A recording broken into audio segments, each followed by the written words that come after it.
नमस्कार साथियों, स्वागत है आपका एक बार फिर आपके अपने YouTube चैनल अभ्युत्थान पर। मैं गौरव यादव। आज जो हम टॉपिक लेकर आए हैं वो है राजस्थान का फिजिकल डिवीज़न। जो हमने पहला लेक्चर लिया था उसमें राजस्थान की जो हमने थोड़ा-सा इंट्रोडक्शन दिया था कि राजस्थान का नाम कैसे पड़ा, इसका विस्तार क्या है, पूर्व से पश्चिम, उत्तर से दक्षिण और इसके अक्षांशीय, देशांतरीय स्थिति, बाकी ये सारी चीज़ हमने उसमें डिस्कस करी थी। लेकिन आज जो हम सबसे मेन जो टॉपिक है राजस्थान का ज्योग्राफी का, वो हम पढ़ने जा रहे हैं, वो है ज्योग्राफिकल डिवीज़न ऑफ राजस्थान। ठीक है? जैसा कि बताया मैंने, 33 सागर का जो अवशेष है उससे अपने मरुस्थल की जो हमें प्राप्ति हुई। सबसे प्राचीन पर्वतमाला जो विश्व की है अरावली, वो हमारे राजस्थान में है और बहुत प्राचीन जो मैदान है पूर्व के, वो भी यहाँ पर हैं। और उसी प्रकार से जो हाड़ौती का पठार हमारे यहाँ पर पड़ता है, वो भी जो दक्षिण का पठार है उसका एक भाग है, जो भी बहुत पुराना, जो विश्व का बहुत पुरानी चीज़ों में स्थित मिलता है। ठीक है? जो अपना प्रायद्वीपीय भारत वाला भाग है उसका हिस्सा हमारे राजस्थान में थोड़ा-सा पड़ता है, जो हाड़ौती के पठार के रूप में है। तो आज हम इस टॉपिक को स्टार्ट करते हैं। तो राजस्थान की भूआकृतिक जो स्वरूप मैंने अभी आपको बताया, बहुत प्राचीन, बहुत लंबे समय से राजस्थान की यहाँ पर स्थिति है और इसका जो निर्माण हुआ है वो किससे हुआ है? अपर्दन और निक्षेपण प्रक्रियाओं के माध्यम से हुआ है। क्योंकि यहाँ पर फोल्डेबल माउंटेन तो अपनी थी पहले से अरावली, ठीक है? और अरावली के जो बताते हैं कि अवसादों से भी बनी है, आग्नेय चट्टानों से बनी है, कई प्रकार का अरावली में मिश्रण हमें प्राप्त होता है। लेकिन इसमें जो हाड़ौती का पठार है, वहाँ का जो निर्माण है वो इरोजन और डिपोजिशन वहाँ पर चल रहा है। उसी प्रकार से जो मरुस्थल का निर्माण है वो 33 सागर से हुआ है। ठीक है? अरावली जो पर्वतमाला है वो राजस्थान के मध्य से होकर गुजरती है और राजस्थान को 2 भागों में बाँट देती है। जब आप मैप के माध्यम से देखेंगे, अभी मैं आपको मैप के माध्यम से दिखा दूँगा, जो अरावली है वो बिल्कुल यहाँ से निकलती है, जो हमारे उत्तर-पश्चिम से निकलती है और जो दक्षिण-पश्चिम से निकलती है और उत्तर-पूर्व की ओर जाती है। ठीक है? वो बिल्कुल राजस्थान को 2 भागों में विभाजित विभाजित कर देती है। ठीक है? वैसे राजस्थान को हम 4 भौतिक प्रदेशों में विभाजित करते हैं, जो कौन-कौन से हैं? पश्चिम का मरुस्थलीय प्रदेश, ठीक है? अरावली प्रदेश जो बिल्कुल मध्य में पड़ता है, पूर्वी मैदान जो पूर्व का भाग है, जो कि नदियों के द्वारा मैदान विकसित करे गए हैं, और दक्षिण पूर्वी पठारी प्रदेश, सबसे छोटा जो प्रदेश है वो ये है दक्षिण पूर्वी पठारी प्रदेश। अब आप इस मैप के माध्यम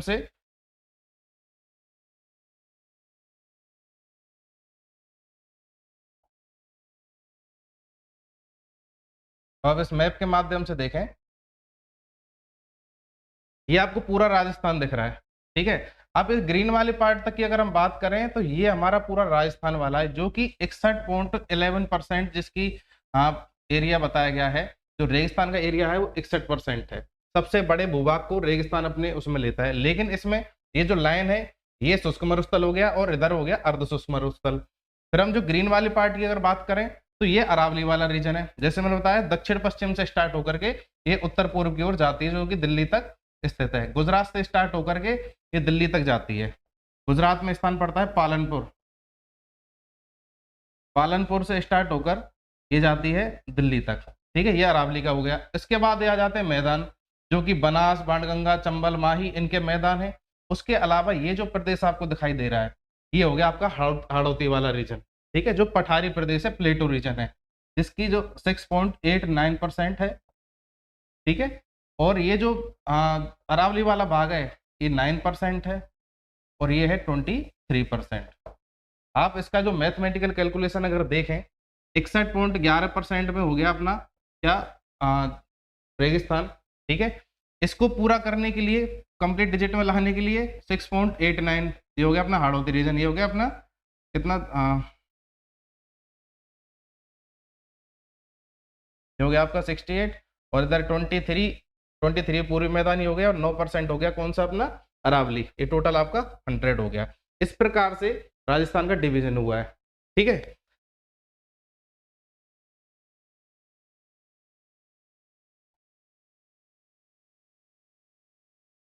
अब राजस्थान के जो भौतिक प्रदेश हैं, हमने 4 डिवीजन तो कर लिए, लेकिन 4 डिवीजनों में भी हम थोड़ा-सा डिवाइड कर लेते हैं कि पढ़ने के लिए।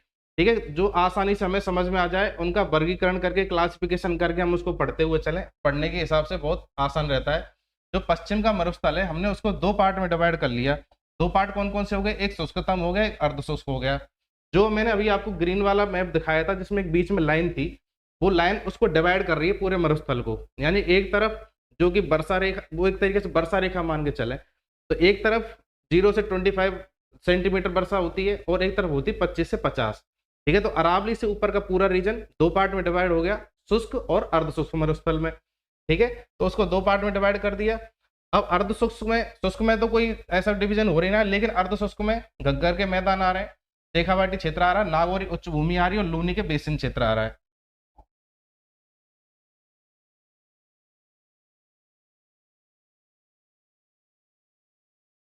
इस प्रकार से डिवाइड हो गया। नेक्स्ट हम चलते हैं अरावली पर।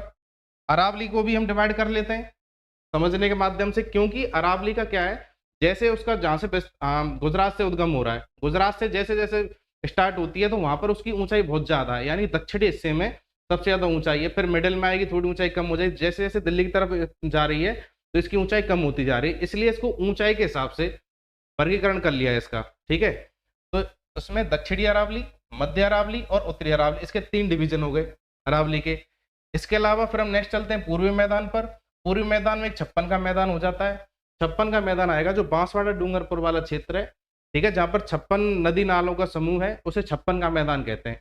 ठीक है, उसके अलावा बनास का मैदान है और बाणगंगा मैदान है। जो 56 का मैदान है इसी में माही का मैदान समाहित है। ठीक है, ये तीन मैदान हो गए आपके पूर्वी में। नेक्स्ट चलते हैं हाड़ौती पठार पर। उसमें एक दक्कन पठार और एक विद्यन कंगार।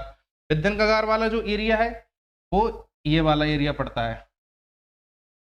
ठीक है, जिसमें सवाई माधोपुर तक का एरिया, धौलपुर तक का एरिया आ जाता है, जिसमें कि बीहड़ भी आ जाएंगे, चंबल का एरिया भी आ जाएगा। ठीक है, और जो बिल्कुल नीचे वाला जो भाग है ये दक्कन का प्लेटू आ जाता है।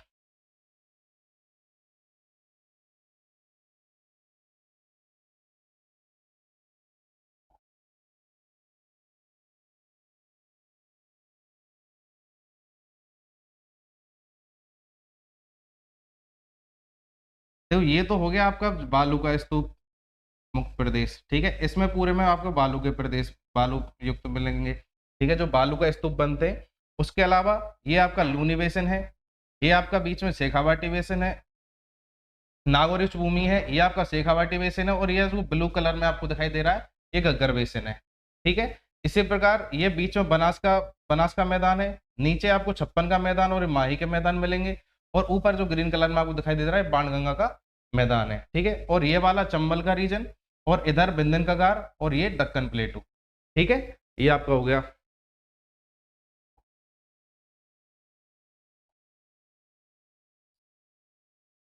अभी मैंने आपको परसेंटेज के हिसाब से इसको डिवाइड कर दिया था, एक बार फिर देख लेते हैं। जो पश्चिम का मरुस्थलीय प्रदेश है उसका जो प्रतिशत है क्षेत्रफल में वो है 61.11%, लेकिन जनसंख्या इसमें सबसे ज्यादा निवास करती है वो है 40%। ठीक है, फिर बीच में जो रीजन आता है अरावली पर्वतीय प्रदेश, उसमें 9% एरिया को ये कवर करता है और जनसंख्या इसमें 10% निवास करती है। और वहीं बात करें पूर्वी मैदानी प्रदेशों की तो 23% में 39% जनसंख्या जो राजस्थान की है वो कहाँ पर है, पूर्वी मैदानी प्रदेश में निवास करती है। और दक्षिणी पूर्वी जो पठारी प्रदेश है जिसका सबसे कम परसेंटेज है एरिया में, उसमें 11% लोग निवास करते हैं। ठीक है, ये आपका पूरा हो गया। जो अभी मैंने आपको मैप बताया ये बालू का स्तूप मुक्त प्रदेश है, इसमें पूरे में बालू का स्तूप मिलेंगे आपको, यानी ये तो हो गया आपका शुष्क मरुस्थल। जो अर्ध शुष्क था उसको हमने लूनी बेसिन, नागौरी उच्च भूमि, शेखावाटी और घग्गर क्षेत्र इसमें डिवाइड कर लिया था। अरावली को हमने 3 पार्ट में दक्षिणी अरावली, मध्य अरावली और उत्तरी अरावली में डिवाइड कर लिया था। इसके अलावा जो अपने पूर्वी मैदान है उसमें 56 के मैदान, ये बनास का बेसिन और बाणगंगा का बेसिन ये आ गए। फिर उसके बाद जो बचा हुआ क्षेत्र है वो बिंदन कगार और दक्कन का पठार वाला एरिया है। ठीक है,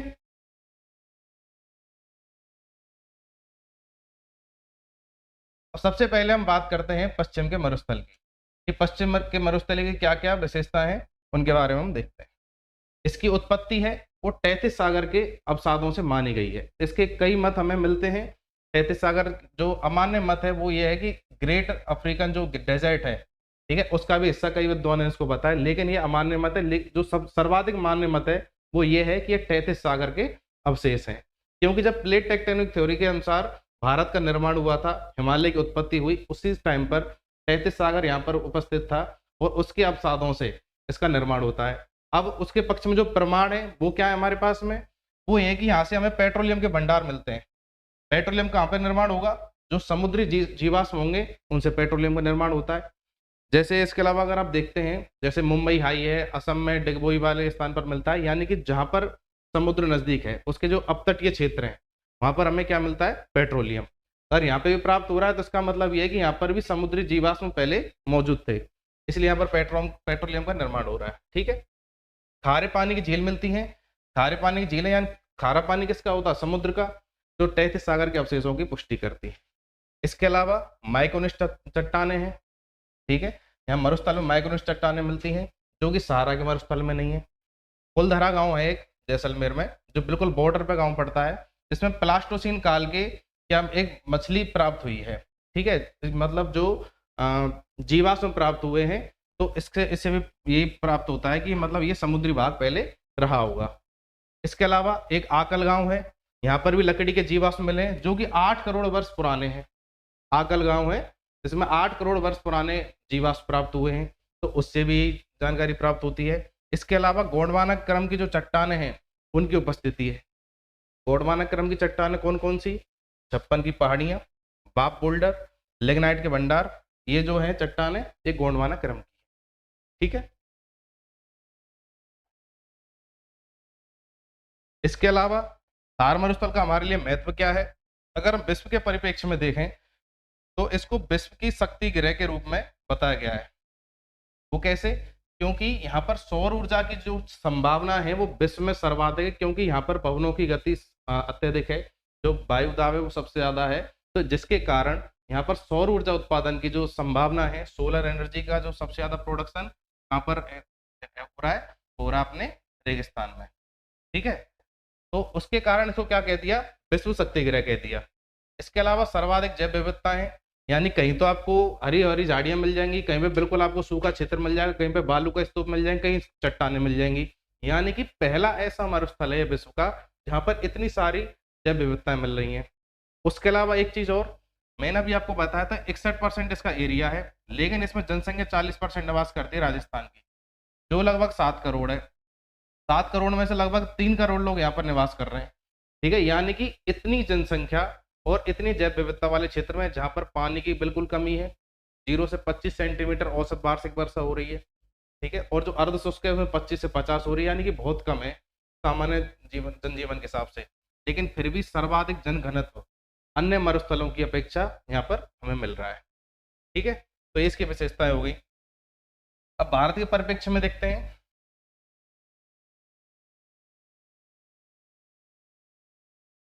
भारत के परिप्रेक्ष्य में अगर देखें तो यहाँ पर सर्वाधिक जो पेट्रोलियम भंडार हैं वो हमें प्राप्त हो रहे हैं तटीय क्षेत्रों के अलावा। सर्वाधिक पेट्रोलियम भंडार हो। ठीक है। ग्रीष्म ऋतु में निम्न वायुदाब गर्त विकसित हो रहा है, जो कि भारत के मानसून को क्या कर रहा है? नियंत्रित करता है। राजस्थान के लिए अगर हम बात करें, सबसे बड़ा ऊर्जा उत्पादन भंडार क्षेत्र है। अधात्विक खनिज यहाँ से प्राप्त होते हैं। और इसके अलावा इंदिरा गांधी जो नहर है, इंदिरा गांधी नहर परियोजना, नर्मदा नहर है, उसके कारण यहाँ पर क्या हो रहा है? कृषि की जो संभावना है वो भी बढ़ी है और अच्छी कृषि यहाँ पर हो रही है। ठीक है। इंदिरा गांधी नहर कहाँ से निकल के आ रही है? सतलुज नदी से निकल के आती है पंजाब से। ठीक है। अब हम बात करें थार मरुस्थल, भारत का सबसे विशाल मरुस्थल है, और इसका जो फैलाव है वो भारत में 85% और पाकिस्तान में है 15%। ठीक है। राजस्थान, पंजाब, हरियाणा और गुजरात, ये 4 राज्यों में फैला हुआ है। सर्वाधिक जो इसका विस्तार है वो राजस्थान में, थोड़ा सा पंजाब में पड़ता है, जो ऊपर लगते हुए भाग हैं जो गंगानगर हनुमानगढ़ के साथ लग रहे हैं उनमें थोड़ा सा है। हरियाणा में कुछ भाग है जो हनुमानगढ़ चूरू के साथ में जो भाग लगे हुए हैं झुंझुनू तक, उन भागों में थोड़ा सा प्रसार हरियाणा में भी है। और जो नीचे कच्छ वाला क्षेत्र है उसको भी इसमें मानते हैं। ठीक है। विश्व में सर्वाधिक घनी आबादी है, सर्वाधिक जैव विविधता है, और विश्व का 20वां सबसे बड़ा ये मरुस्थल है। अब इसका जो ढाल है वो ढाल कैसे है? इसका जो ढाल है वो पूर्व से पश्चिम की ओर है, पूर्व से पश्चिम की ओर ये उठा हुआ है थोड़ा सा। ठीक है। और उत्तर से दक्षिण की ओर।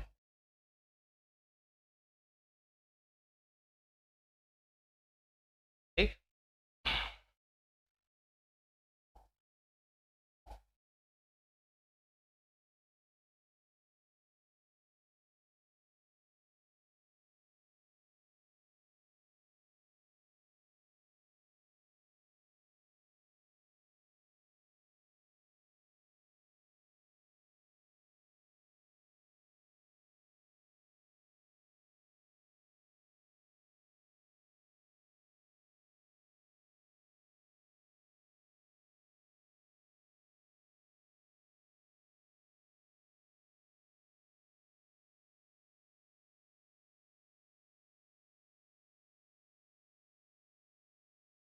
थार मरुस्थल का हम जब विभाजन करते हैं तो उसको दो पार्ट में, शुष्कतम और अर्धशुष्क, दो पार्ट में डिवाइड कर लिया। इसमें एक हो जाता है बालुका स्तूप मुक्त प्रदेश, दूसरा हो जाता है बालुका स्तूप युक्त प्रदेश। ठीक है, यानी कि एक एरिया तो ऐसा जहां पर बालुका स्तूप हैं और एक एरिया ऐसा जहां पर बालुका स्तूप नहीं है।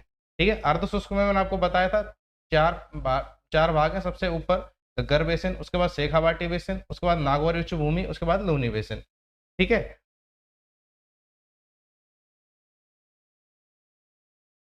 शुष्कतम मरुस्थल की अगर हम बात करें, शुष्कतम मरुस्थल की अगर हम बात करें तो इसमें जो हमारा जैसलमेर, जैसलमेर, उत्तरी पश्चिमी बाड़मेर, पश्चिमी जोधपुर और दक्षिण पश्चिमी बीकानेर, ये एरिया आ जाता है। अगर आप इस मैप में देखें तो ये जो ऑरेंज कलर का हो रहा है, ये पूरा एरिया आपका कौन सा है? शुष्कतम मरुस्थल है। यानी यहाँ पर सबसे कम वर्षा है, 25 सेंटीमीटर से कम वर्षा है, और 75,000 किलोमीटर का एरिया है, जो किस में माना जा रहा है? शुष्कतम मरुस्थल माना जा रहा है। ठीक है, इसका जो निर्माण हुआ है वो सिनोजोइक महाकल्प के टर्सरी पीरियड और प्लेस्टोसीन पीरियड में हुआ है, तैतीस सागर के अवशेषों से। ठीक है,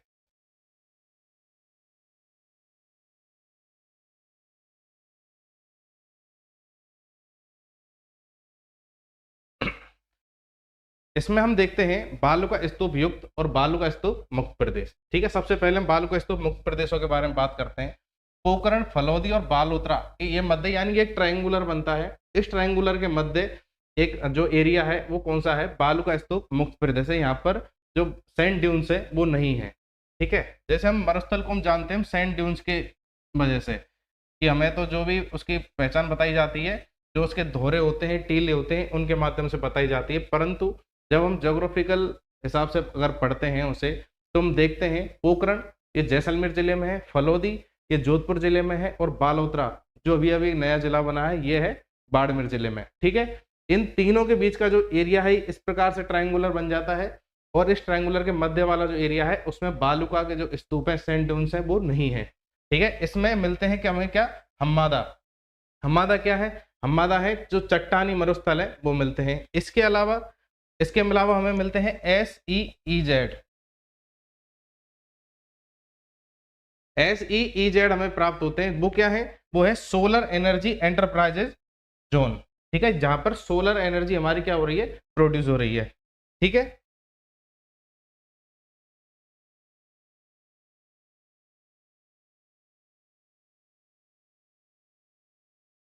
ठीक है, हम्मादा चट्टानी त्रिभुजाकार मरुस्थल है, यहाँ पर ऊबड़ खाबड़ मरुस्थल मिलता है। इसके अलावा रेग मिलते हैं, दो ही पथरीला और कंकड़ मिश्रित मरुस्थल है। त्रिकूट पहाड़ी है, त्रिकूट पहाड़ी पड़ती है जैसलमेर में, जहाँ पर राजा राव जैसल ने 1155 ईस्वी में जैसलमेर दुर्ग बनाया था। ठीक है, और जो लाठी सीरीज एक यहाँ पर मिलती है, लाठी सीरीज। लाठी सीरीज कोई ऐसा नहीं है कोई यहाँ पर लाठियों का उत्पादन होता हो। लाठी सीरीज से तात्पर्य यह है कि एक ऐसा क्षेत्र जहाँ पर जो उसकी भूगर्भ है, जो उसके भूगर्भ है उसमें मिलता है हमें जल, क्योंकि रेगिस्तान में पानी की कमी है, लेकिन ये एरिया ऐसा है जहाँ इसके भूगर्भ में जल की अच्छी खासी मात्रा है, एक पट्टी के रूप में काफी किलोमीटर लंबी। ठीक है, भूमि का जल भंडार काफी ज्यादा है, और यहाँ पर इसके जहाँ पर भी पानी होगा सीधी सी बात है पेड़ पौधे भी होंगे, तो इस एरिया में काफी वनस्पति हमें प्राप्त होती है, इसलिए इसको क्या बोलते हैं? नखलिस्तान बोलते हैं। ठीक है, चेवड़ घास भी यहाँ पर प्राप्त होती है, और एक दो प्रकार की घास हैं जो भी इस एरिया में मिलती है। सीधी सी बात है, जहाँ पानी होगा वहां पर घास भी होगी, वनस्पतियां भी होंगी, पेड़ पौधे भी होंगे। और मिलते हैं हमें यहाँ पर क्या? और मिलते हैं हमें बालू का स्तूप। जो बालू का स्तूप मुक्त युक्त प्रदेश है उसमें हमें कैसे कैसे सैंड ड्यून्स मिलते हैं, आप उनका टाइप देख लें। उसके जो टाइप्स हैं वो है अनुदैर्ध्य या रेखीय बालू का स्तूप मिलते हैं, अनुप्रस्थ बालू का स्तूप मिलते हैं, पैराबोलिक मिलते हैं, सब्रकाफेज मिलते हैं, बरखान, तारानुमा, सीफ, अर्ग, ये इतने प्रकार हैं इनके। अब आप देखें, ये है बरखान। ठीक है, बरखान में क्या है? जैसे ये बेंड चल रही है, हवा चल रही है, लेकिन कोई ऐसा अवरोध आ जाएगा जिसकी वजह से मिट्टी एक जगह रुक जाएगी और इसके ऊपर से हवा जाती जाएगी, तो ये मिट्टी का ढेर बनता हुआ जाएगा। और इस साइड अगर आप देखेंगे एक तरीके से पैराबोलिक टाइप ही बन गया है। ठीक है, नेक्स्ट देखते हैं हम अनुदैर्ध्य रेखिका जो लॉन्गिट्यूडनल स्तूप है वो इस प्रकार से होते हैं, इस प्रकार से बन जाते हैं, यानी हवा चल रही है तेज, लेकिन इसमें कोई बड़ा टीला नहीं बन रहा है, और जो रेखीय स्तूप बनते जा रहे हैं। ठीक है। ये अनुप्रस्थ जो स्तूप है वो हवा की दिशा के अकॉर्डिंग इस प्रकार से बनने। जो पैराबोलिक है, पैराबोलिक में मैंने आपको टाइप बताया था, इस प्रकार का ये जो टाइप बन जाता है। ठीक है, यानी कोई ऐसा अवरोध आ जाए जिसकी वजह से मिट्टी रुक जाए, हवा उसके ऊपर होके जाती जाए, लेकिन हल्का हल्का जमाव मिट्टी का उसके ऊपर करती हुई जाए। तारानुमा एक बालू का स्तूप होते हैं, वो इस प्रकार से तारे तारे टाइप से बना देते हैं। ठीक है, नेक्स्ट अब हम बात करते हैं अर्ध शुष्क अपना मरुस्थल है। अर्ध शुष्क मरुस्थल में सबसे पहले हम घग्गर बेसिन को पढ़ते हैं कि घग्गर बेसिन का निर्माण कैसे हुआ। घग्गर बेसिन का जो निर्माण होता है वो मुख्यतः होता है घग्गर नदी के कारण। घग्गर नदी जो हिमाचल प्रदेश से निकलती है, जो हिमाचल का जो हमारा हिमालय है उसका जो तराई वाला एरिया है वहां से एक नदी निकलती है जो सदा नीरा नहीं है, उसमें पानी की कमी है काफी, और जो रेगिस्तान में आकर के क्या हो जाती है, एक तरीके से विलुप्त हो जाती है। लेकिन अगर कभी उसमें बाढ़ आ जाए, कभी ज्यादा पानी आ जाए, तो वो आगे चल करके कहाँ पहुंच जाती है, वो आगे चल के लाहौर में फोर्ट अब्बास नामक स्थान है, पाकिस्तान में फोर्ट अब्बास नामक स्थान है, वहां तक पहुंच जाती है। ठीक है, अगर उसमें अत्यधिक मात्रा में पानी आ जाए या बाढ़ आ जाए तो। अब जो घग्गर नदी के ऊपर वाला क्षेत्र है जिसमें कि आपका गंगानगर हनुमानगढ़ आ जाएगा, गंगानगर आ जाएगा, थोड़ा सा एरिया उसमें आ जाएगा बीकानेर का। ठीक है, तो ये वाला जो एरिया है ये घग्गर बेसिन कहलाएगा। इसका जो प्राचीन नाम है, प्राचीन नाम जो इसका हमें मिलता है वो मिलता है योद्धे, क्योंकि यहाँ पर एक जाति निवास करती थी, योद्धे जाति। ठीक है, इस कारण से इस एरिया को क्या बोला जाता है, योद्धे बोला जाता है। यहाँ पर एक प्रसिद्ध दुर्ग पड़ता है भटनेर का दुर्ग, जो कि 295 ईस्वी में हनुमानगढ़ के राजा थे भूपत भाटी, उन्होंने बनवाया था। और एक तरीके से उत्तर पश्चिम का प्रहरी था, यानी जो कोई इन्वेटर आता था उसे इस दुर्ग को जीतना होता था। ठीक है, सर्वाधिक जो हमले हैं भारतीय इतिहास में वो इस भटनेर के दुर्ग ने झेले हैं। 1805 में सूरज सिंह ने हनुमानगढ़ नगर बसाया, और 1920 में महाराजा गंगा सिंह थे, कहाँ के, बीकानेर के। बीकानेर के महाराजा गंगा सिंह ने एक शहर बसाया, गंगानगर। गंगानगर क्यों बसाया, उसकी कहानी ये है, उन्होंने एक गंग नहर निकाली थी जो पंजाब में ऊपर नदियां बहती हैं, वहां से अपने क्षेत्र के लिए, जिनका सूखा वाला क्षेत्र है बीकानेर, वहां के लिए नदियां वो नहर बना करके लेके आए थे, गंग नहर। तो गंग नहर लेकर के आए थे, तो उन्होंने एक नया नगर बसा दिया अपने नाम से ही, गंगा नहर, तो गंगानगर। ठीक है, घग्गर नदी का जो पार्ट है उसको नाली के नाम से जाना जाता है, और उस क्षेत्र में जो उपजाऊ मिट्टी वाला क्षेत्र है उसको बोला जाता है बग्गी। ठीक है, सर्वाधिक आंधियों के लिए अगर फेमस है तो वो गंगानगर शहर प्रसिद्ध है। गंगानगर वाला जो एरिया है उसमें सबसे ज्यादा आंधियां आती हैं, क्योंकि वहां पर वायुदाब की वजह से। सेम एक समस्या मिलती है वहां पर, सेम समस्या क्या है, इंदिरा गांधी नहर परियोजना निकली हुई है उधर से। ठीक है, पंजाब से जो आती है जैसलमेर के मोहनगढ़ तक जाती है इंदिरा गांधी नहर। अब उसमें से नहर जा रही है तो नहर में से पानी का रिसाव भी हो सकता है, तो पानी के रिसाव होने की वजह से यहाँ पर क्या होता है, दलदली भूमि का निर्माण हो गया है, इसलिए उसको सेम समस्या के नाम से जानते हैं, दलदली भूमि को। ठीक है, नेक्स्ट उसके आता है अपना शेखावाटी बेसिन। शेखावाटी बेसिन में अपने कौन कौन से जिले पड़ते हैं, अपने सीकर, चूरू, झुंझुनू, ये जिले पड़ते हैं शेखावाटी में। ठीक है, तो ये जो आप देख रहे हैं जो गुलाबी वाला जो एरिया है ये शेखावाटी बेसिन वाला एरिया है, जहां पर कांतली नदी मिलती है। ठीक है, ये शेखावाटी रीजन है।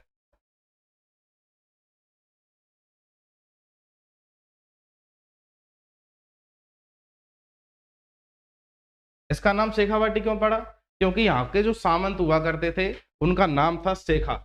शेखा सामंत की वजह से इस क्षेत्र का नाम पड़ गया शेखावाटी। ठीक है, चूरू, सीकर और झुंझुनू ये वाला एरिया शेखावाटी में आता है। इसमें एक एरिया उप क्षेत्र और पड़ता है, उप क्षेत्र कौन सा है, वो है तोरावाटी। तोरावाटी कौन सा क्षेत्र है, यहाँ पर तंवर राजवंश का राज्य हुआ करता था, इसलिए इसको तोरावाटी कहा जाता है। और कांतली नदी का बेसिन क्षेत्र भी है, क्योंकि एक छोटी सी नदी यहाँ पर मिलती है, कांतली नदी, जो कि शेखावाटी को डिवाइड कर देती है एक तरीके से। ठीक है, इसमें मिलते हैं हमें बांगड़। बांगड़ क्या होते हैं, जब कोई नदी अपने साथ में जलोढ़ लेकर के आती है, अवसाद वहां पर छोड़कर आगे निकल जाती है बाढ़ के समय में, तो वो जलोढ़ जो पुराने हो गए, अब यहाँ पर बाढ़ आती नहीं है, कोई ऐसी सदा नीरा नदी है नहीं जिसके साथ में हर साल पानी आ रहा हो बरसात के टाइम पर। तो यहाँ पर जो मैदान है वो पुरानी जलोढ़ के बने हुए हैं, इसको बोलते हैं ओल्ड एलुवियल सॉइल। ठीक है, तो पुराने जो जलोढ़ के मैदान है उनको क्या कहा जाता है, उनको कहा जाता है बांगड़। ठीक है, इसके अलावा यहाँ में मिलते हैं नाड़ा, नाड़ा बोल दो या नाड़ी बोल दो। शेखावाटी में पानी की कमी है, तो पानी की कमी की वजह से वहां पर जल संरक्षण के लिए इनका निर्माण किया जाता है। जल संरक्षण के लिए क्या बनाए जाते हैं, नाड़े बनाए जाते हैं। ठीक है, कुछ सर भी बनाए जाते हैं। अगर आप इस साइड के काफी गांवों के नाम अगर सुनते होंगे तो ऐसे मिलता है सालासर, ठीक है, सालासर, मालासर, इस पर मलसी सर। तो ये जो सर इनके गांव के आगे लगा हुआ है उसका रीजन क्या है कि यहाँ पर कुछ जो जल संरक्षण की वजह से पुराने समय से ही तालाब बनाए गए जो कि सर के नाम से जाने जाते हैं। इसके अलावा यहाँ जोहड़ भी मिलते हैं। जल संरक्षण के लिए ही कच्चे कुएं बनाए जाते हैं जिनमें बरसात का पानी एकत्रित किया जाता है। इसी जगह, इसी शेखावाटी रीजन में एक आदमी बहुत ज्यादा प्रचलित हुआ जिसका नाम था राजेंद्र सिंह। राजेंद्र सिंह क्यों प्रचलित हुआ, क्योंकि उसने ये जो जोहड़ थे यानी कच्चे कुएं थे इनके संरक्षण के लिए अभियान चलाया, और उसको क्या कहा जाता है, उसको कहा जाता है वाटरमैन ऑफ इंडिया। ठीक है, क्यों कहा जाता है, क्योंकि उसने जोहड़ संरक्षण कार्यक्रम चलाया जो कि जल संरक्षण की तकनीक है बहुत पुरानी, इसको सुरक्षित रखने के लिए, ठीक है, इसने एक कार्यक्रम चलाया था। और इस राजेंद्र सिंह, इसको वाटरमैन ऑफ इंडिया कहा जाता है। ठीक है, तो आप इसमें देख पा रहे होंगे ये जो है एक तरीके से कुएं बना रखे हैं। कुएं ऊपर से तो पक्के कर रखे हैं जिससे मिट्टी वगैरह नहीं जाए, लेकिन इनमें जो पानी भरा हुआ है वो आसपास के क्षेत्र को एक तरीके से क्या रखता है, उसमें जो भूगर्भ में जल की जो कमी है उसको पूर्ति भी करता है। और यहाँ पर पानी, जब पानी की कमी होती है तो ये लोग इसमें पानी भी निकाल लेते हैं। ठीक है, इस प्रकार से खड़ीन या जोहड़ बनाए जाते हैं। जैसे ये ऊपर का पहाड़ी क्षेत्र है, ठीक है, यहाँ से पानी आया, यहाँ पर इन्होंने कोई बांध टाइप है एनीकट बना दिया, यहाँ पर भर गया पानी, इसको खड़ीन बोल दिया। ये खड़ीन से क्या होगा, खड़ीन से जमीन में, जो जमीन में पानी जाएगा, जमीन पानी पिएगी, सूखी सूखी जमीन है, तो इससे क्या होगा, इनका जो भूगर्भ का जो लेवल है, वाटर लेवल है जमीन का, वो थोड़ा सा अप होगा। ठीक है, इसलिए इनका निर्माण किया जा रहा है कि इनका खड़ीनों का, जोहड़ों का, कच्चे कुओं का। ठीक है, इनको बचाने के लिए राजेंद्र सिंह ने कार्यक्रम चलाया था। इसके बाद हम नेक्स्ट जो आते हैं वो है हमारी नागौरी उच्च भूमि। नागौरी उच्च भूमि आती है। नागौर में जो एरिया है वो थोड़ा सा अप है, जो कि अगर हम इसमें बात करते हैं अर्धशुष्क मरुस्थल में, क्योंकि वहां पर चट्टानों की संख्या थोड़ी सी ज्यादा है। अगर आप देखते होंगे अपने घरों में जो फर्श के लिए अपन पत्थर यूज करते हैं, हम मकराना से संगमरमर का पत्थर आता है, इसके अलावा ग्रेनाइट आता है, वो सारे हमें कहाँ से प्राप्त होते हैं, नागौर वाले, जोधपुर वाले रीजन से प्राप्त होते हैं। तो ये उच्च भूमि है नागौर बीकानेर वाली। ठीक है, इसका जो प्राचीन नाम वो हमें मिलते हैं वो सपाल दक्ष है, आई छतरपुर है, और जांगल प्रदेश है। बीकानेर को जांगल प्रदेश कहा जाता था। इसकी जो औसत ऊंचाई वो थोड़ी सी ज्यादा है, 300 से 500 मीटर। सर्वाधिक खारे पानी की झीलें यहाँ से प्राप्त होती हैं, सांवर, कुचामन और डीडवाना, क्योंकि इसमें जमीन में फ्लोराइड की मात्रा भी ज्यादा है। इसलिए फ्लोराइड की वजह से एक कुवड़ पट्टी है, कुवड़ पट्टी यानी एक ऐसा एरिया जहां पर फ्लोराइड की मात्रा ज्यादा है, और वो कहाँ से है, जायल पड़ता है नागौर में। जायल से लेकर अजमेर में एक जगह पड़ती है पुष्कर, पुष्कर तक वो एरिया लंबा विकसित है। उसकी ज्यादा चौड़ाई तो नहीं है, 2-4 किलोमीटर लंबा है और 2-4 किलोमीटर चौड़ा है, और उसकी लंबाई काफी किलोमीटर में है। उस एरिया के अंतर्गत जितने भी गांव आते हैं, जितना भी एरिया आता है, उसमें फ्लोराइड की मात्रा बहुत ज्यादा है, जो कि 10 ppm से ज्यादा है। ये एक मानक होता है फ्लोराइड का, तो 10 ppm से ज्यादा फ्लोराइड है। इसलिए वहां पर जो लोग पैदा होते हैं उनमें कुछ लक्षण हमें आम मिलते हैं। जैसे कभी आपने किसी देखा होगा दांतों पे पीला पीला सा जमा हुआ रहता है, तो अत्यधिक फ्लोराइड की वजह से होता है। उनकी हड्डियां टेढ़ी जल्दी हो जाती हैं, थोड़े शरीर जल्दी झुक जाता है उनका, वो पीठ उनकी झुक जाती है। ठीक है, तो ये कुवड़ का पट्टी का इफेक्ट है, पीठ झुकने के कारण। तो जो पीठ किसी की झुक जाती है, मुड़ जाती है, उसे बांका या कोबड़ा कहते हैं।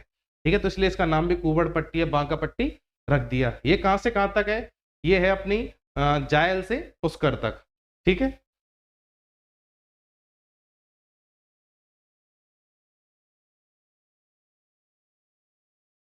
सर्वाधिक जो फ्लोराइड से प्रभावित गांव है वो बीच में पड़ता है, मकराना में आसरवा गांव पड़ता है, जो कि सर्वाधिक प्रभावित गांव है किससे, फ्लोराइड से। ठीक है, इसके अलावा यहाँ पर मकराना की श्रेणी पड़ती है, मांगलो श्रेणी पड़ती है और जायल श्रेणी पड़ती है, यानी कि यहाँ पर कुछ ही पर्वतीय भाग पड़ते हैं। जो सफेद संगमरमर के लिए जो प्रसिद्ध है वो क्या है, मकराना, यहाँ से संगमरमर मिलता है सफेद। ठीक है, मांगलोद श्रेणी है। ठीक है, मांगलोद श्रेणी से जिप्सम प्राप्त होता है। इसके अलावा जो जायल श्रेणी है वो फ्लोराइड युक्त जल के लिए प्रसिद्ध है। अगर आप नीचे आप मैप देख पा रहे हैं तो मैप के माध्यम से अगर आप देखें, ये आपका नागौर हो गया। ठीक है, ये आपका जायल हो गया, ये मांगलोद हो गया, ये हो गया आपका जायल, और यहाँ से ये जो जा रही है पुष्कर तक, पुष्कर अजमेर तक, ये है आपकी क्या, ये है आपकी कुबड़ पट्टी। ठीक है, ये कुबड़ पट्टी वाला जो क्षेत्र है।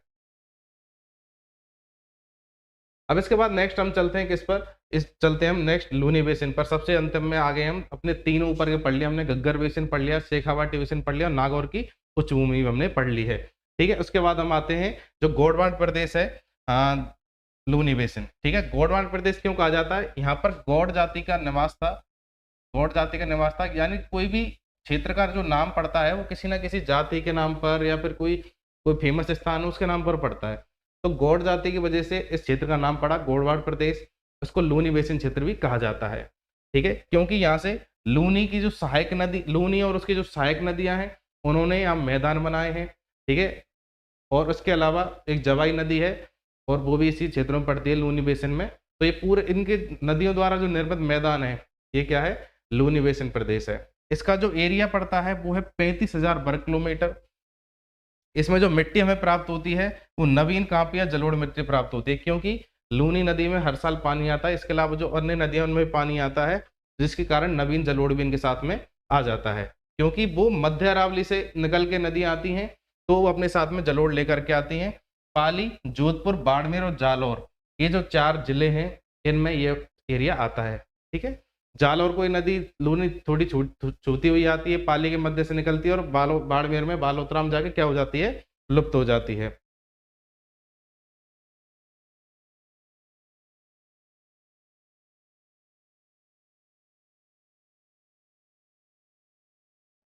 आप इस मैप में देखें तो ये वाला जो ग्रीन वाला जो रीजन, जो ये रीजन है, ये लूनी बेसिन है। ठीक है, इसमें ये आपका जोधपुर, पाली और ये जालौर, बाड़मेर, सारे आ गए बीच में। ठीक है, ये लूनी बेसिन है।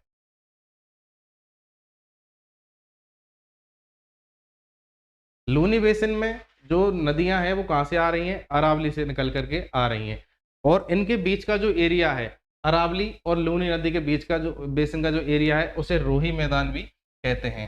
ठीक है, रोही मैदान जो अपने चंबल और यमुना के बीच का है उसे रोही दोआब भी कहते हैं, तो इसमें कंफ्यूजन नहीं होना है, वो दोआब वाला क्षेत्र है, इसको रोही मैदान कह रहे हैं। ठीक है, 56 की पहाड़ियां इसमें पड़ती हैं।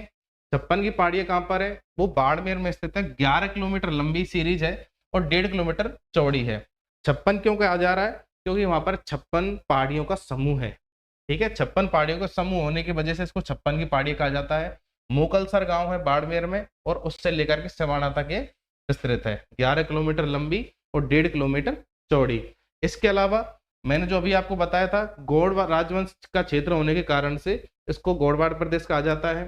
ठीक है, 56 की जो पहाड़ियां हैं वो कहाँ पर है, बाड़मेर में। बाड़मेर बालोतरा के निकट है सिवाना, सिवाना तक उसका उनका विस्तार है। वहां पर एक प्रसिद्ध मंदिर पड़ता है, जैन मंदिर। जैन मंदिर पड़ता है जिसको काल भैरव मंदिर भी कहा जाता है, और वैसे इसको नाकोड़ा तीर्थ के नाम से भी जाना जाता है। ठीक है, नाकोड़ा भैरव मंदिर, काल भैरव मंदिर, ये कहाँ पर है, नाकोड़ा तीर्थ, ये बालोतरा के पास में पड़ता है। ठीक है, इन पहाड़ियों में एक छोटी पहाड़ी और पड़ती है जिस पर एक महादेव मंदिर है, जिसको कहते हैं हल्देश्वर महादेव। हल्देश्वर महादेव का मंदिर भी इन्हीं पहाड़ियों में पड़ता है, 56 की पहाड़ियों में, और इनकी थोड़ी हाइट भी ज्यादा है, तो उस जगह को थोड़ी ठंडक रहती है वहां पर, इसलिए उसको क्या कह दिया, लघु माउंट आबू कहते हैं। माउंट आबू कहाँ पर है, माउंट आबू है सिरोही में। राजस्थान का सबसे ठंडा प्रदेश है, सर्दियों में वहां का टेम्परेचर माइनस में भी चला जाता है। ठीक है, इसलिए, और यहाँ पे भी थोड़ी ठंडक रहती है, और रेगिस्तान का जो सबसे ठंडा स्थान है, इसलिए इसको क्या कह रहे हैं, इसको कहते हैं लघु माउंट आबू। ठीक है, इसके अलावा यहाँ पर जसवंतपुरा की पहाड़ियां पड़ती हैं। ठीक है, वो कौन से जिले में है, वो है जालौर जिले में। जसवंतपुरा की जो पहाड़ियां हैं उनमें सबसे ऊंचा जो पर्वत पड़ता है वो डोरा पर्वत, जिसकी हाइट है 869 मीटर। ठीक है, इसके अलावा ग्रेनाइट के यहाँ पर्वत मिलते हैं जालौर में, और जालौर और सांचौर बेसिन भी यहाँ पर पड़ता है। सांचौर बेसिन क्यों फेमस है? क्योंकि वहां पर छोटी छोटी 5 नदियां हैं, 5 नदियों से मिलकर के सांचौर बेसिन बनता है और वहां पर कपास वगैरह का भी उत्पादन होता है। इसलिए 5 नदियों से निर्मित इस क्षेत्र को राजस्थान का पंजाब भी कहते हैं। ठीक है। सांचौर बेसिन में इसलिए भी प्रसिद्ध है कि सांचौर बेसिन में जो पेट्रोलियम है उसके भंडार भी मिले हैं। अरावली का हम डिवीजन कर लेते हैं अपनी सुविधा के हिसाब से, क्योंकि अरावली काफी लंबी श्रृंखला है, 550 किलोमीटर लंबी राजस्थान में पड़ती है। टोटल इसकी जो लेंथ है वो 692 किलोमीटर है, जो कि गुजरात, राजस्थान, हरियाणा और दिल्ली इन 4 राज्यों में स्थित है। ठीक है। सबसे ज्यादा जो इसका विस्तार है लगभग 80% वो राजस्थान में है, 550 किलोमीटर। तो अरावली का जो विस्तार है उसको हम 3 पार्ट में डिवाइड कर लेते हैं, उत्तरी अरावली, मध्य अरावली और दक्षिणी अरावली। सबसे कम जो इसकी ऊंचाई पड़ती है वो उत्तरी अरावली वाले क्षेत्र में है, मध्य अरावली में थोड़ी सी ज्यादा है। उसके बाद अगर हम आगे चलें दक्षिणी अरावली में, तो इसकी सबसे ऊंची जो चोटियां हैं वो कहाँ मिलेंगी? वो मिलेंगी हमें दक्षिण अरावली में। ठीक है। उत्तरी अरावली को हम बैराट की पहाड़ियां, खंडेला की पहाड़ियां, काकनवाड़ी पठार, उदयनाथ की पहाड़ियों के रूप में पढ़ते हैं। मध्य अरावली है उसमें मेरवाड़ा जो अजमेर में स्थान पड़ता है, मेरवाड़ा, उसके अलावा टोडगढ़ ये भी अजमेर में है, नाग पहाड़ियां ये भी अजमेर में है और तारागढ़ ये भी अजमेर में है। यानी जो अजमेर वाले हिस्से में जो अरावली पड़ रहा है उसको क्या कह रहे हैं हम? मध्य अरावली। सबसे ज्यादा जो विस्तृत है वो है दक्षिण अरावली। ठीक है। उसे हम 2 पार्ट में डिवाइड कर रहे हैं, एक तो हो गया आबू खंड, अपने आप में बहुत बड़ा खंड है, उसके अलावा हो गया मेवाड़ अरावली। ठीक है। आबू खंड में पठार भी हैं, ऊंचे शिखर भी हैं, उड़िया पठार, बैथोलित पठार, गुरु शिखर जो सबसे ऊंची चोटी है 1722 मीटर, उसके अलावा भाकर। ठीक है। इस आबू खंड में ये इन चीजों को पढ़ेंगे हम। मेवाड़ अरावली भी अगर हम बात करें तो वहां पर हमें कई पठार प्राप्त होते हैं। पठार कौन कौन से हैं? भोराट का पठार, भोराट का पठार है, भूमट का पठार है, लसाड़िया का पठार है, ऊपरमाल का पठार है, मेसा का पठार है। मेसा के पठार पर चित्तौड़गढ़ दुर्ग बना हुआ गंभीर नदी पर। ऊपरमाल का पठार जो बिजौलिया आंदोलन अगर आप पढ़ेंगे हिस्ट्री में तो एक ऊपरमाल पंचवोड़ हुआ करता था उसमें, तो उससे अगर आप इसको याद रख सकते हैं ऊपरमाल के पठार को। ये उपजाऊ मैदान है मेवाड़ वाले रीजन में, जो कि पूरा पहाड़ी इलाका है उसमें एक उपजाऊ मैदान के रूप में फेमस है ऊपरमाल। ठीक है। उसके अलावा कुछ हमें पहाड़ियां मिलती हैं वहां पर, देसहरो, गिरवा, मानगढ़ और कुकरा। देसहरो नाम से स्पष्ट हो रहा है, जैसे लास्ट में इसमें आ रहा है हरो, यानी कि ये पहाड़ियां वर्ष भर हरी भरी रहती हैं, इसलिए इनको देसहरो कहा जाता है। उसके अलावा जो गिरवा है, गिरवा तस्तरीनुमा पहाड़ियां रहती हैं इस प्रकार से, तो ये उदयपुर शहर के चारों तरफ हैं, इनको गिरवा पहाड़ियां कहा जाता है। मानगढ़ हत्याकांड हुआ था 1913 में, गुरु गोविंद के नेतृत्व में भीलों का आंदोलन हो रहा था, एक सभा हो रही थी जिस पर अंग्रेजों द्वारा फायरिंग की गई, उसमें हजारों लोग मारे गए, इसलिए मानगढ़ जो है डूंगरपुर में स्थित है, ये फेमस है। ठीक है। अब अरावली को हम देखते हैं मैप के माध्यम से।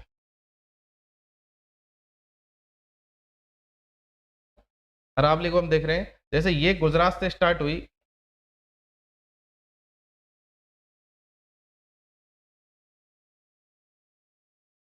ये गुजरात से स्टार्ट हुई। ठीक है। इस प्रकार से ये चलती है और ये इधर अपन आ जाते हैं दिल्ली। ठीक है। फिर इस बीच में सबसे कम चौड़ाई है इसकी मध्य में, उसके बाद फिर से इसकी चौड़ाई बढ़ जाती है, उत्तर में आते आते उदयपुर के ऊपर होकर के इस प्रकार से गुजरात में दोबारा से। ठीक है। ये अपना मध्य में पड़ती है, ये इधर अपना राजस्थान हो गया आधा और इधर आधा राजस्थान ये हो गया, यानी इसने बीच में से डिवाइड कर दिया, एक विभाजित करने वाली रेखा होगी राजस्थान को। ठीक है।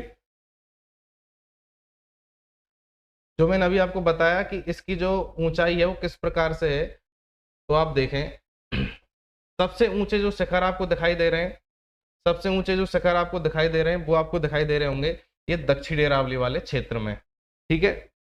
यहाँ से खेड़ा ब्रह्मा पालनपुर से स्टार्ट होकर के दिल्ली तक जा रही है, 692 किलोमीटर इसकी लेंथ है, राजस्थान में 550 किलोमीटर है। दक्षिणी अरावली में सिरोही, उदयपुर और राजसमंद वाला एरिया है। मध्य अरावली में ओनली अजमेर है, जिसमें कि नाग पहाड़ियां, टोडगढ़ वगैरह, तारागढ़ ये पड़ रही हैं। इसके अलावा जो उत्तरी अरावली है, उत्तरी अरावली में रघुनाथगढ़ सबसे ऊंची पहाड़ी है। ठीक है, जो कि सीकर में है। इसके अलावा दौसा, अलवर, जोधपुर ये पढ़ेंगे। उसके बाद आएंगे हम कौन से? हरियाणा में पहुंच जाएंगे, हरियाणा और दिल्ली। ठीक है। अरावली पर्वतीय प्रदेश के बारे में थोड़ी सी ब्रीफ इंफॉर्मेशन आपको बता देता हूँ। मैंने आपको स्टार्टिंग में बताया था 9% एरिया तो ये कवर करती है, लेकिन इसमें जनसंख्या वो है वो भी इसके बराबर ही है। 10% की जो जनसंख्या है हमारे राज्य की वो इस पे निवास करती है अरावली पर्वतीय प्रदेश में। ठीक है। भारत का अपलेशियन भी कहा जाता है। अपलेशियन कहाँ पर है? अब अपलेशियन पर्वत पड़ता है अमेरिका में। अमेरिका के अपलेशियन पर्वत से इसकी तुलना की जाती है, क्यों? भारत का अपलेशियन पर्वत है, सबसे पुराना खंड है इस वजह से। प्री कैम्ब्रियन युग में कैलोडियन पर्वतमाला है। ठीक है। इसका जो विस्तार है खेड़ा ब्राह्मण पालनपुर से लेकर के रायसीना हिल, रायसीना हिल का आपने नाम कभी, अगर आप पॉलिटिक्स में अगर रुचि रखते हो तो आपने बहुत नाम सुना होगा। रायसीना हिल पर हमारा राष्ट्रपति भवन, जो प्रेसिडेंट हाउस है, राष्ट्रपति भवन, वो कहाँ पर स्थित है? वो है रायसीना हिल पर, जो कि अंतिम छोर है अरावली का। ठीक है। रायसीना हिल दिल्ली। राजस्थान में इसका जो विस्तार है वो खेड़ा ब्राह्मण से और खेतड़ी तक है। खेतड़ी पड़ता है झुंझुनू में। दक्षिण पश्चिम से उत्तर पूर्वी अगर इसकी लंबाई की बात करी जाए 692 किलोमीटर है। 550 किलोमीटर राजस्थान में है, और इसकी जो औसत ऊंचाई है वो 930 किलोमीटर है। ठीक है। अरावली में जो शामिल जिले हैं वो 13 जिले हैं। उदयपुर, सिरोही, पाली, राजसमंद, चित्तौड़गढ़, भीलवाड़ा, डूंगरपुर, अजमेर, सीकर, झुंझुनू, जयपुर और अलवर। अब इसमें कुछ लोग जिलों को 12 भी बताते हैं, कुछ 14 भी बताते हैं, कुछ 16 भी बताते हैं। लेकिन इसमें ऐसा है कि कहीं भी कोई अगर पर्वत मिल रहा है, जैसे भरतपुर में कोई छोटे मोटे पहाड़ है, तो इसका मतलब ये नहीं वो सारे अरावली रीजन में ही आ रहे हैं। जो एक सीरीज में कोई चल रही है तो उसको हम अरावली रीजन में लेंगे। ठीक है। अरावली का जो सबसे ज्यादा विस्तार है वो कहाँ पर है? उदयपुर में है, क्योंकि सर्वाधिक चौड़ाई जो अरावली की है वो उदयपुर में है। न्यूनतम जो विस्तार है वो कहाँ पर है? वो है अजमेर में, क्योंकि सबसे कम चौड़ाई अजमेर जिले में ही है, मध्य अरावली में। ठीक है।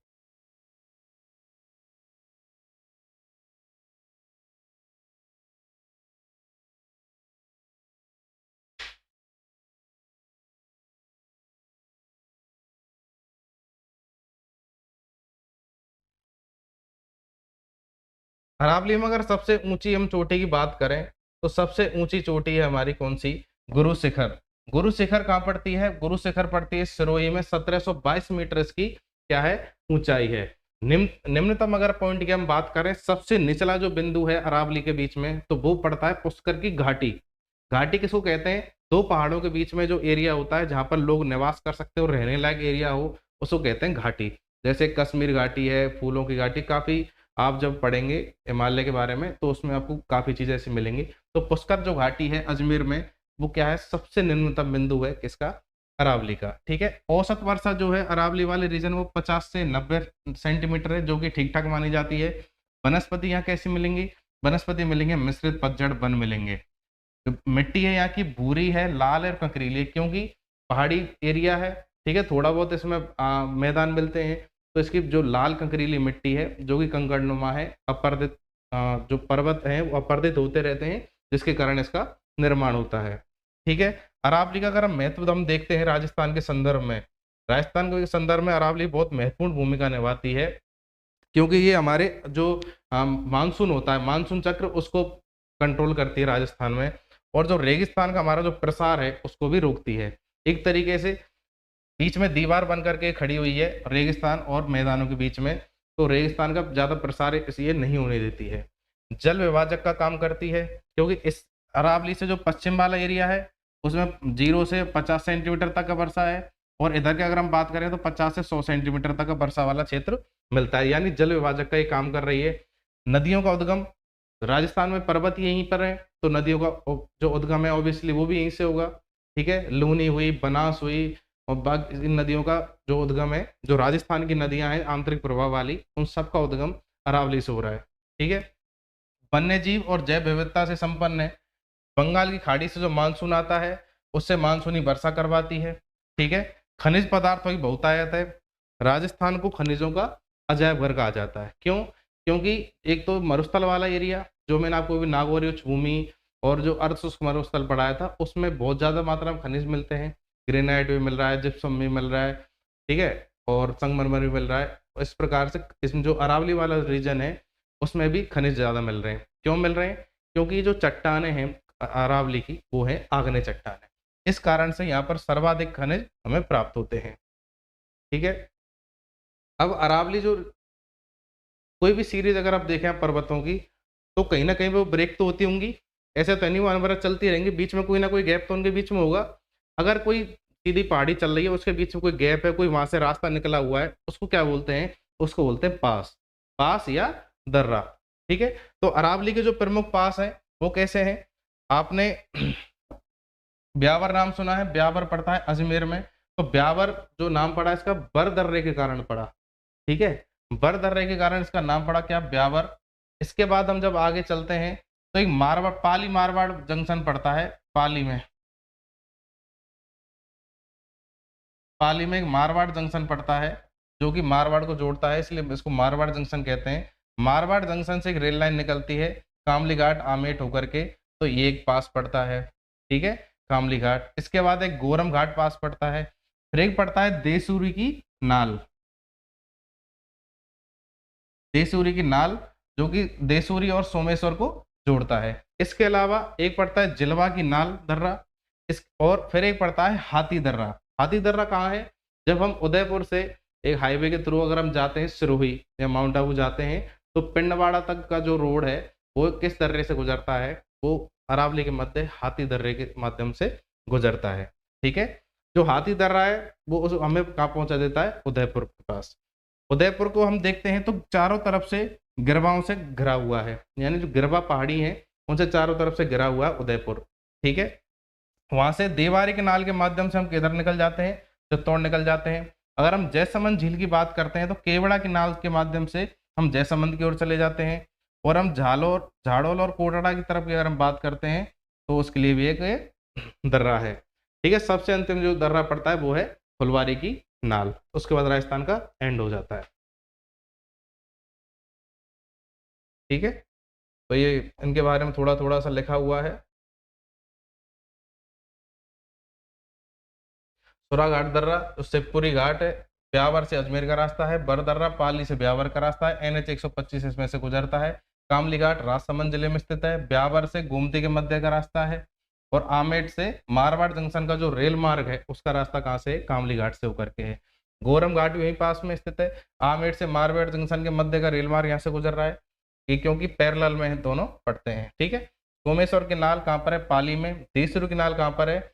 ये है मेवाड़ मारवाड़ जंक्शन के मध्य, जो कि आवल बावल की सीमा का क्या करते हैं? निर्धारण। जो मेवाड़ और मारवाड़ की जो सेना है, जो सीमा है, बाउंड्री है, उसको कहते हैं आवल बावल की सीमा। ठीक है। उसका जो निर्धारण करता है वो कौन सा करता है? देसूरी की नाल। ठीक है। देसूरी की जो नाल है वो आवल बावल की सीमा का क्या कर रही है? निर्धारण कर रहा है। ठीक है। राजस्थान का सबसे लंबा भी दर्रा भी है, इसमें NH 162 यहाँ से गुजरता है। जिलवा की नाल राजसमंद से जो कुंभलगढ़ दुर्ग है उसका रास्ता बनाता है। जो देवारी की नाल है वहाँ उदयपुर चित्तौड़गढ़ के मध्य पड़ती है। हाथी दर्रा उदयपुर से सिरोही जाते हुए पड़ता है। फुलवारी की नाल ये झालोर से कोटड़ा के मध्य है। NH 28 यहाँ से निकलता है। और महाराणा प्रताप की जो शरण स्थली थी गोगुंदा, वो कहाँ पर पड़ती है? वो फुलवारी की नाल के पास में पड़ती है। ठीक है। इसके अलावा केवड़ा की नाल है जो कि उदयपुर और जयसमंद झील को जोड़ती है। ठीक है।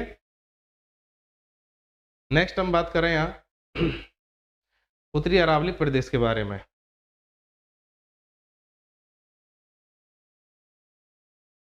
उत्तरी अरावली प्रदेश के अगर हम बारे में बात करें तो यहाँ पर हमें कौन कौन सी पहाड़ियाँ मिलती हैं? वो मिलती हैं खंडेला की पहाड़ियाँ, रघुनाथगढ़ की पहाड़ियाँ, बैराठ पहाड़ियाँ, काकनवाड़ी का पठार, उदयनाथ की पहाड़ियाँ और खोग पर्वत श्रेणी। ठीक है।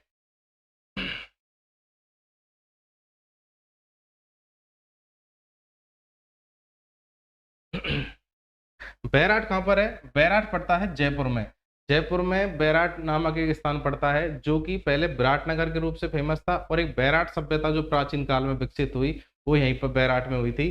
ठीक है। इसकी जो ऊंचाई है वो 704 मीटर है। यहाँ से एक नदी का उद्गम होता है, वो है बाणगंगा नदी। जो पूर्व के मैदानों में हमने बाणगंगा बेसिन देख रहे थे, तो बाणगंगा नदी कहाँ से उद्गम हो रहा है? वो बैराठ से उद्गम हो रहा है। पांडवों ने जो अपना अज्ञात जो 12 साल का वनवास प्लस 1 साल का जो उनका अज्ञातवास था, वो उन्होंने पांडवों ने कहाँ पर काटा था? बैराठ में। इसके पास में एक स्थान पड़ता है अलवर में, पांडुपोल, सिलिसेट झील के पास में। तो पांडुपोल भी पांडवों से रिलेटेड स्थान माना जाता है। यहाँ से एक अभिलेख प्राप्त होता है, भाबरू शिलालेख।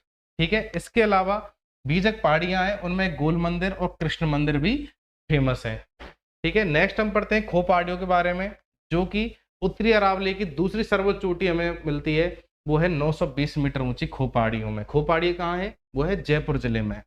नेक्स्ट हम देखते हैं खंडेला की पहाड़ियां। खंडेला नामक स्थान पड़ता है सीकर में। सीकर में खंडेला की पहाड़ियां हैं। खंडेला की पहाड़ियों में एक हर्ष पर्वत आ जाता है जो 945 मीटर ऊंचा है, जो कि सीकर के पास स्थित है। तोरावाटी की पहाड़ी आ जाती हैं। तोरावाटी हमने अभी देखा था, शेखावाटी को जो डिवाइड कर रही है कांतली नदी, उसका जो बेसिन क्षेत्र है। इसके अलावा मालखेत की पहाड़ियां, जिसमें 1052 मीटर ऊंची पहाड़ी स्थित है। रघुनाथगढ़ की पहाड़ी जो सर्वाधिक ऊंची है वह 1055 मीटर। ठीक है, काकनवाड़ी का पठार ये अलवर में है।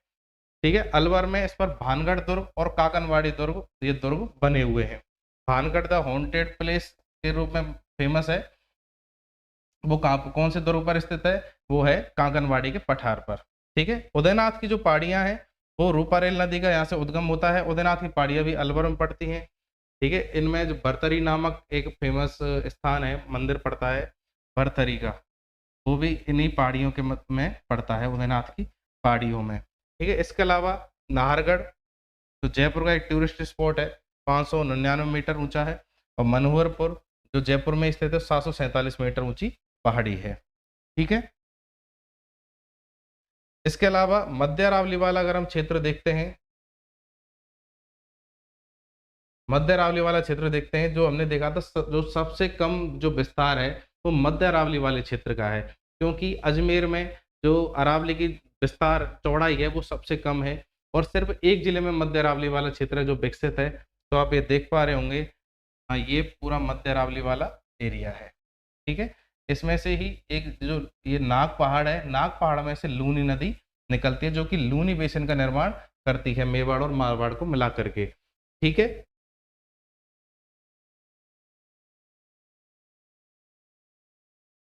इसका जो विस्तार है वो सांवर से लेकर के कहाँ तक है? देवगढ़ तक है, राजसमंद तक। औसत ऊंचाई इसकी 700 मीटर है।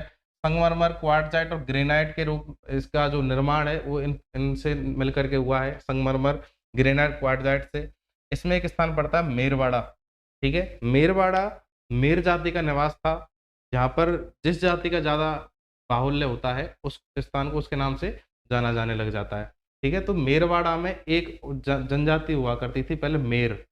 ठीक है, तो आप जब 1857 का जब विद्रोह पढ़ेंगे तो एक मेर बटालियन राजस्थान में हुआ करती थी, अंग्रेजों ने जिसका निर्माण किया था। तो अजमेर और टोंक जिलों की जो मेर जाति थी उसके कारण ये क्षेत्र पड़ा मेरवाड़ा। टौड़गढ़ महाराज जी, इसके 933 मीटर ऊंची पहाड़ी है, जो कि मध्य अरावली की सर्वोच्च चोटी है, और इनमें इसको गोरमजी भी कहा जाता है। इसके अलावा नाग पहाड़ियां हैं, जो कि अजमेर के चारों ओर सर्पिलाकार में इस प्रकार से स्थित हैं। ठीक है, और उनसे ही नाग पहाड़ियों से क्या निकल रही है? लूनी नदी निकल रही है। लूनी नदी का जो उद्गम स्थल है वो है नाग पहाड़ियां, जो कहाँ पर स्थित है? अजमेर में, 795 मीटर ऊंची है।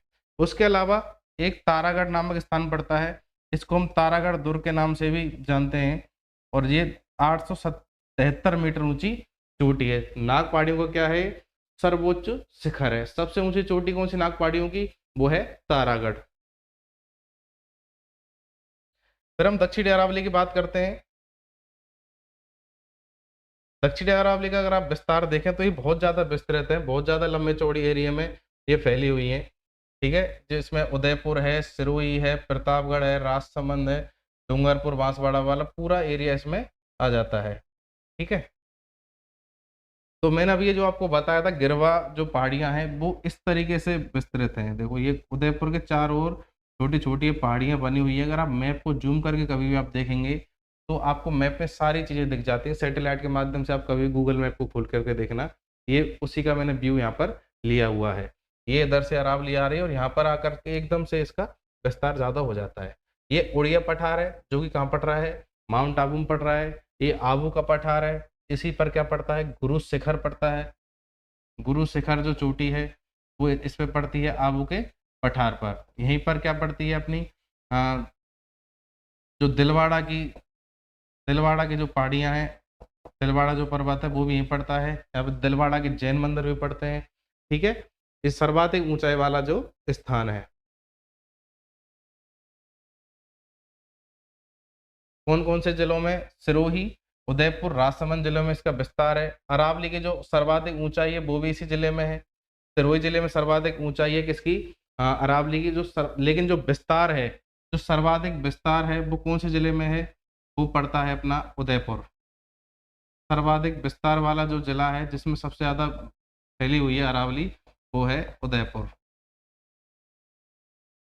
ठीक है, सर्वाधिक विस्तार उदयपुर में है। दक्षिणी अरावली के दो भाग हैं। दक्षिण अरावली के भी दो भाग हैं। कौन कौन से? आबू खंड और मेवाड़ अरावली। आबू खंड में तो सिरोही वाला एरिया जिसमें उड़िया पठार है, गुरु शिखर है, भाकर और बैतूलित पठार पड़ते हैं। जो मेवाड़ वाली जो अरावली है उसमें आपका पठार कौन कौन सा है? भोरट का पठार है, भूमट का पठार है, लसाड़िया का पठार है, मेसा पठार है, ऊपरमाल का पठार है। ये आपको अरावली रीजन में मेवाड़ वाले मिलेंगे। इसके अलावा जो पहाड़ियां हैं, देसरो है, गिरवा है, मानगढ़ है, कुकरा पहाड़ियां यहाँ मिलेंगी आपको। ठीक है,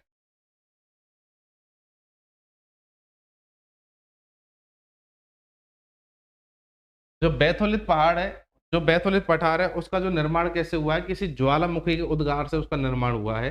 ज्वालामुखी में से जो लावा निकला है उसके जमाव से बैथोलित जो पठार है उसका निर्माण हुआ है। ये थोड़ा गुंबदाकार है। ठीक है, जो आबू खंड जो पर्वत है वो किसका भाग है? वो बैथोलित पठार का है और ये गुंबदाकार स्थल है। ठीक है, उड़िया पठार जो 1362 मीटर ऊंचा है और इसका ज्यादा विस्तार नहीं है, छोटा सा ही पठार है। लेकिन इसकी जो ऊंचाई है वो राजस्थान में सर्वाधिक ऊंचाई है इसकी 1362 मीटर। राजस्थान का सर्वोच्च पठार यह है। ठीक है, इसके अलावा जो भाकर पहाड़ियां हैं वो भी सिरोही जिले में पड़ती हैं। भाकर पहाड़ियों की जो खासियत है वो क्या है कि ये एकदम मतलब ऊंची है और एकदम से इनका एक तरफ जो ढलान है वो बहुत ज्यादा तीव्र है। ठीक है, इस कारण से ये जो भाकर पहाड़ियां मिलेंगी। अब मैं आपको कुछ कुछ पॉइंट्स आपको बताऊंगा जो कि अगर आपको कहीं भी दिख जाए तो आप समझ जाना किस जिले से रिलेटेड बात हो रही है। जैसे अगर किसी पहाड़ी के आगे नाम का आगे लगा हुआ भाकर, ठीक है, तो वो आप समझ जाना वो कौन से जिले की है? वो है सिरोही जिले की। जैसे इसराना भाकर, रोजा भाकर और आपकी झालोरा भाकर।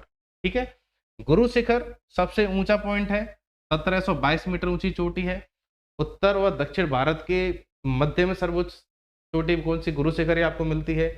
इसको दत्तात्रेय ऋषि की जो तपोस्थली बताते हैं, इसलिए इसको संतों का शिखर भी कहा गया है। कर्नल जेम्स टॉड ने इसको क्या कहा था?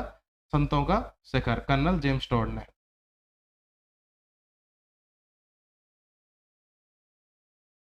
ठीक है, इसके अलावा जो देसरों की जो पहाड़ियां हैं वो कहाँ पर है? जरगा और रागा जो पहाड़ी हैं उनके मध्य है। देसरो एक तरीके से मैदानी वाला थोड़ा सा मैदान है, थोड़ी सी पहाड़ियां हैं, लेकिन ये एरिया क्या है? हमेशा हरा भरा एरिया रहता है, इसलिए इसको क्या कहा जाता है? देसरो। ठीक है, गिरवा की जो पहाड़ियां हैं वो उदयपुर के चारों ओर, अभी मैंने आपको मैप के माध्यम से बताई थी, तस्तरी नुमा है, पूरे उदयपुर को घेरा हुआ है। बीच में से उनके दर्रे हैं जो कभी केवड़ा की नाल है, कभी फुलवारी की नाल है, कभी देसूरी की नाल है। इस प्रकार से जो दर्रे हैं उनसे रास्ते निकलते हैं। ठीक है, उदयपुर के चारों तरफ श्रृंखलाबद्ध रूप से हैं। इनमें आपको एक टूरिस्ट स्पॉट मिलता है, वो है सज्जनगढ़। सज्जनगढ़ एक फोर्ट भी है, सज्जनगढ़ एक बायोलॉजिकल पार्क भी है। और ये क्यों ज्यादा फेमस है? क्योंकि यहाँ पर है एक मानसून महल, मानसून पैलेस। मानसून पैलेस है सज्जनगढ़ में, जो कि मानसून के टाइम पर सर्वाधिक फेमस स्पॉट है। ठीक है, इसके अलावा मानगढ़ की पहाड़ियां, इसके अलावा मानगढ़ की जो पहाड़ी है वो कहाँ पर पड़ती है? डूंगरपुर में। इसमें क्या हुआ था? 1913 में जो गोविंद गुरु थे, जिनका एक संगठन था संप सभा, संप सभा की इन्होंने स्थापना करी थी। संप सभा की स्थापना करी थी गोविंद गुरु ने। इनके नेतृत्व में एक सभा का आयोजन हो रहा था भीलों का 1913 में, जिस पर अंग्रेजों ने फायरिंग कर दी। उसमें हजारों लोग, 1600 लोग मारे गए। ठीक है, तो इसलिए फेमस है मानगढ़ पहाड़ी, जिसको अभी राष्ट्रीय स्मारक बनाने की भी मांग हो रही थी। इसके अलावा भूमट का पठार उदयपुर व डूंगरपुर के मध्य पठार है। भूराट का पठार ये गोगुंदा और कुंभलगढ़ के मध्य पठार है। गोगुंदा पड़ता है अपना उदयपुर में और कुंभलगढ़ पड़ता है राजसमंद में। मेसा पठार ये है चित्तौड़गढ़ जो दुर्ग बना हुआ है उस पर है। ये बैथोलित जो पठार बताया था उसका भी अपरदित ये भाग है, यानी ये भी ज्वालामुखी से बना हुआ है। ठीक है, इसके अलावा जो लसाड़िया का पठार है वो जैसमंद झील से दक्षिण पूर्व में और सबसे ऊबड़ खाबड़ पठार है। इसको मेवल क्षेत्र भी कहते हैं। मेव जाति के निवास के कारण इसको क्या कहते हैं, मेवल क्षेत्र। ठीक है, सबसे ऊबड़ खाबड़ क्षेत्र भी है जैसमंद झील से दक्षिण पूर्व वाला। ठीक है, इसको लसाड़िया का पठार। इसके अलावा एक ऊपरमाल का पठार है जो कि कहाँ पर है, भैंसरूणगढ़ से बिजौलिया के मध्य सर्वाधिक उपजाऊ जमीन वाला क्षेत्र है। जो सबसे लंबा जो किसान आंदोलन राजस्थान में हुआ था 1897 से 1941 तक, लगभग 44 वर्ष लंबा। ठीक है, तो उसको जो यहीं से बिजौलिया नामक स्थान से संचालित हुआ था, बिजौलिया से संचालित हुआ था। ऊपरमाल का पठार पर स्थित है बिजौलिया। ठीक है, अभी थोड़ी सी टर्म्स हैं जिलों के हिसाब से आप इनको याद रख सकते हैं अरावली के लिए। जैसे हम बात करते हैं सिरोही की सबसे पहले, तो सिरोही में गुरु शिखर याद रखना है आपको, 1722 मीटर ऊंची चोटी है। उसके बाद में आपकी जो आती हैं, जैसे गुरु शिखर के बाद शेर, जरगा, ये पहाड़ियाँ जो आती हैं, तो शेर पहाड़ी भी सिरोही में है। दिलवाड़ा 1441 मीटर ऊंची, अचलगढ़ 1380 मीटर और आबू 1295 मीटर। ठीक है, इसके अलावा भाकर पहाड़ियाँ हैं, कौन कौन सी, इसराना भाकर, झालोरा भाकर और रोजा भाकर। ठीक है, जालौर में रोजा भाकर, इसराना भाकर, झारोला भाकर। इसके अलावा सुंडा पर्वत है जहाँ पर सुंदा माता का मंदिर बना हुआ है, जिसको फर्स्ट रोपवे यहाँ पर बना था 2006 में। इसके अलावा ये भालू संरक्षित क्षेत्र भी है, भालू संरक्षित क्षेत्र भी है। कौन सा, सुंदा माता वाला जो सुंदा पर्वत है। ठीक है, जसवंतपुरा की पहाड़ियां हैं जालौर में, जिसमें कि सबसे ऊंची जो चोटी है 869 मीटर ऊंची चोटी है डोरा पर्वत, वो यहाँ पर मिलेगी आपको। उसके अलावा अगर उदयपुर में हम अरावली के बारे में बात करें तो जरगा हिल्स मिलेंगी। ठीक है, कैसे, गुरु शिखर, शेर, जरगा। ठीक है, जो इस श्रेणी जो लाइन है ऊंचाई के क्रम है उसके हिसाब से। उसके अलावा देसरो मिलेंगी, रागा हिल्स मिलेंगी, एक पहाड़ी मिलती है कमलनाथ 1001 मीटर ऊंची। मगरा पहाड़ियां मिलेंगी, जो मैंने अभी बताया ऊपर भाकर पहाड़ियां, ऐसे यहाँ मिलेंगी बंगरा। अगर किसी के नाम के आगे मगरा या मगरी लग रहा हो तो कौन सी जिले की होगी, वो होगी आपकी उदयपुर जिले की। जैसे हिरण मगरी, मोती मगरी और मछला मगरी। ठीक है, इस प्रकार से एक दो पहाड़ियां और हैं, लेकिन ये मुख्य हैं, आप इनको ध्यान रखें। इसके अलावा गोगुंदा और बीछा मेडी की पहाड़ियां भी मिलेंगी। ठीक है,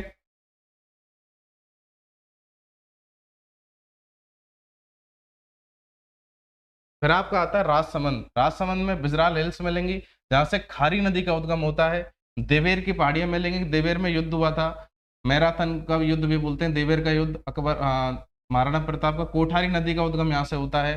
खमनौर की पहाड़ियां मिलेंगी, जहाँ से बनास नदी का उद्गम होता है। इसके अलावा रेल मगरा नाम से एक पहाड़ी यहाँ पर मिलेगी आपको, और कुंभलगढ़ दुर्ग भी मिलेगा। कुंभलगढ़ दुर्ग की जो चोट ऊंचाई है वो है 1224 मीटर। कुंभलगढ़ जो पहाड़ी है उसकी 1224 मीटर ऊंची पहाड़ी है। ठीक है, यहाँ पर कुंभलगढ़ दुर्ग का निर्माण भी किया हुआ है। ठीक है, अब ये जो तीन नदियां निकली, खारी, कोठारी और बनास, इन तीनों का एक जगह संगम हो रहा है, उसको क्या कहते हैं, त्रिवेणी संगम। त्रिवेणी संगम कहते हैं। और ये कौन सी जगह पड़ेगा, ये आपको पड़ेगा टोंक जिले में राजमहल नामक स्थान पर। ठीक है, और इस संगम पर एक बांध का निर्माण किया हुआ है जो है बीसलपुर का बांध। ठीक है, इसके अलावा अजमेर में नाग पहाड़ियां हैं, लूनी नदी का उद्गम है नाग पहाड़ियों से, और इसके अलावा पुष्कर की पहाड़ियां हैं। ठीक है, जयपुर में हम बात करें तो जयपुर में मिलती हैं हमें डूंगरियां। ठीक है, पहले क्या मिल रही है हमें, जाल और सिरोही में भाकर, और जो हमारा उदयपुर था उसमें क्या मिल रही है, मगरा या मगरी। अब जयपुर में हमें क्या मिल रही है, यहाँ मिल रही है डूंगरियां। डूंगरियां कौन कौन सी, महादेव डूंगरी, गणेश डूंगरी, बीजक डूंगरी, भीम डूंगरी। इस प्रकार से बैराट की पहाड़ियां हैं, जिसको आज विराटनगर कहा जाता है, बाणगंगा नदी का उद्गम स्थल है। सेवर की पहाड़ियां जहाँ से सावी नदी निकलती है। मनोहरपुर की पहाड़ियां जहाँ से मैंथा नदी निकलती है। एक पड़ता है चिल्ल का टीला, चील का टीला भी कहते हैं, ईगल हिल। ईगल हिल पर क्या बना हुआ है, जयगढ़ दुर्ग बना हुआ है। ठीक है, इसके अलावा बरवाड़ा है जयपुर में, और एक चौथा बरवाड़ा पड़ता है सवाई माधोपुर में। इसके अलावा बाबई की पहाड़ी है 752 मीटर ऊंची, बाबई, और एक पहाड़ी पड़ती बवाई,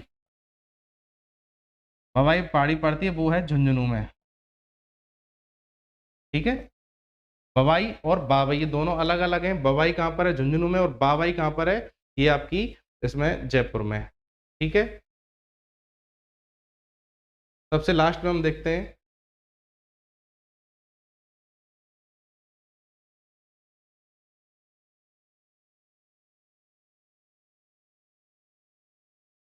सबसे लास्ट में देखते हैं सीकर की मालखेत की पहाड़ी है, हर्ष की पहाड़ी और रघुनाथगढ़ 1055 मीटर ऊंची, ठीक है। खंडेला की पहाड़ियां जब कांतली नदी निकलती है, तोराबाटी क्षेत्र पड़ता है, यूरेनियम के यहाँ भंडार मिलते हैं। इसके अलावा अलवर में हर्षनाथ और उदयनाथ और बैराज पर्वत है 792 मीटर ऊंचा, ठीक है। तो ये हमारा अरावली रीजन कंप्लीट हो गया, अरावली हो गया और हमारा हो गया पश्चिम मरुस्थल।